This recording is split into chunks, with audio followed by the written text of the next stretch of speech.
কিন্তু আমি শামীম ওসমানের সাথে 2 মিনিটের জন্য খেলতে চাই। আমি নারী হয়ে যদি ওর সাথে খেলতে পারি, ওই কেন পারবে না? তোমার দেশ আমার দেশ, বাংলাদেশ বাংলাদেশ, তোমার দেশ আমার দেশ, বাংলাদেশ বাংলাদেশ, কোথায় কোথায় বাংলা চার, বাংলা কি তোর বাপ দাদা, কোথায় কোথায় বাংলা চার, বাংলা কি তোর বাপ দাদা, বাংলা কি তোর বাপ দাদা, কোথায় কোথায় বাংলা চার, কোথায় কোথায় বাংলা চার, বাংলা কি তোর বাপ দাদা। অ্যাকশন অ্যাকশন, ডাইরেক্ট অ্যাকশন, ছাত্র অধিকারের অ্যাকশন, ডাইরেক্ট অ্যাকশন, ছাত্র সমাজের শামীম ওসমান মেরুদণ্ডহীন, সবসময় বলে খেলা হবে, আসো খেলা হবে। তো আমাদের সাথে সাধারণ পাবলিকের সাথে না খেলে চলে গেল কেন? হয় কি মেরুদণ্ডহীন ছেলে কাপুরুষ, হাতে চুরি পরবো না পরাবো? মেরুদণ্ডহীন মানুষের সাথে আমরা চলি না। মাঠে খেলা হবে তো পালাইলো কেন? ওনা সব সময় বলতো পালাই না পালাই না। ও তো কাপুরুষ, তাই পালাইয়া গেছে। আমরা কাপুরুষ না, আমরা বীর, আমরা বীর। আমরা দেশ স্বাধীন করছি হাজার রক্তের বিনিময়ে। শামীম ওসমান আসো খেলা হবে মাঠে 2 মিনিটের জন্য। আমি খেলতে চাই। বাংলার মাটির কোন মানুষ খেলবে না খেলবে সেটা আমার দেখার বিষয় না, কিন্তু আমি শামীম ওসমানের সাথে 2 মিনিটের জন্য খেলতে চাই। আমি নারী হয়ে যদি ওর সাথে খেলতে পারি, ওই কেন পারবে না? কেমন পুরুষ, হাতে চুরি পারবা? শামীম আসো, তোমার লগে খেলা হবে মাঠে। তুমি বলছো খেলবা, আর আমি খেলতে প্রস্তুত। আসো। আমার জীবনের শেষ ইচ্ছা শামীম ওসমানের সাথে 2 মিনিটের জন্য খেলবো।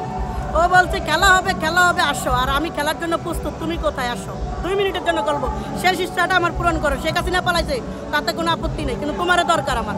তোমার সাথে খেলবো 2 মিনিটের জন্য। আসো। বছরের এই দিনে ৩৬ জুলাই আমরা স্বৈরাচারী শেখ হাসিনাকে দেশ থেকে বিতাড়িত করে একটা নতুন বাংলাদেশ উপহার পেয়েছিলাম।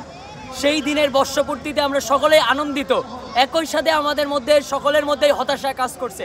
এখনও আমাদের শহীদ ভাইদের পুনর্বাসন হয় নাই, এখনও আহত ভাইয়েরা পুরোপুরি সুচিকিৎসা পান নাই, এখনও খুনি হাসিনার বিচার হয় নাই। স্বৈরাচারী যে বাহিনী ছিল, যে সন্ত্রাসী বাহিনী আমাদের হামলা করেছে, আমাদের শহীদ এবং আহত ভাইদের রক্ত ঝরিয়েছে, তাদের বিচার হয় নাই সেই সন্ত্রাসীদের। আমরা এই জায়গায় হতাশ। আমরা যে যৌক্তিক সংস্কার এবং কাঠামোগত পরিবর্তন চেয়েছিলাম এই বাংলাদেশে, সেই পরিবর্তনের বিন্দুমাত্র ছাপ এখন পর্যন্ত আমরা দেখতে পাই নাই। অন্তর্বর্তীকালীন সরকারের কাছে এই প্রশ্ন থেকেই যায় যে গত 1 বছরে তারা কি করেছেন আমাদের বাংলাদেশের জন্য, আমাদের এই ছাত্র জনতার জন্য। আমরা রাজপথে নেমে এসে বাংলাদেশকে পরিবর্তনের জন্য আন্দোলন করেছি। গোপালগঞ্জের মতো জায়গায় প্রতিরোধ গড়ে তুলেছে ছাত্র জনতারা। সেই জায়গায় আহত হয়েছে, নিহত হয়েছে, সারা বাংলাদেশে ছাত্র জনতা রক্ত ঝরিয়েছে। কিন্তু এই ছাত্র জনতা কি পেয়েছে? অন্যরা উপদেষ্টা হয়েছেন, বিভিন্ন মহল সুযোগ সুবিধা পেয়েছে, কিন্তু ছাত্র জনতা কিছুই পায় নাই। এখনও শিক্ষার্থীরা মৌলিক অধিকার থেকে বঞ্চিত হচ্ছেন। প্রত্যেকটা শিক্ষা প্রতিষ্ঠানে এখনও ছাত্র সংসদ চালু হয় নাই। শিক্ষার্থীরা নিয়মিত দাবি করে যাচ্ছেন। আমরা যেমন এই 5ই আগস্ট পরবর্তী সময়ে যেমন আনন্দিত, তেমনি আমাদের মধ্যে একটা হতাশা কাজ করছে যে আমরা যে যৌক্তিক সংস্কার বা যৌক্তিক পরিবর্তনের লক্ষ্যে আমরা আন্দোলন করেছি, সেই পরিবর্তনটা এখন পর্যন্ত আমরা পাই নাই। তাই আমরা অন্তর্বর্তীকালীন সরকারের কাছে বলতে চাই, এই বর্ষপূর্তিতে, এই ৩৬ জুলাইয়ের 1 বছর পূর্তিতে আপনি প্রতিজ্ঞা করুন যে একটা যৌক্তিক সংস্কার করে বাংলাদেশের কাঠামোগত পরিবর্তন অবশ্যই উপহার দিবেন।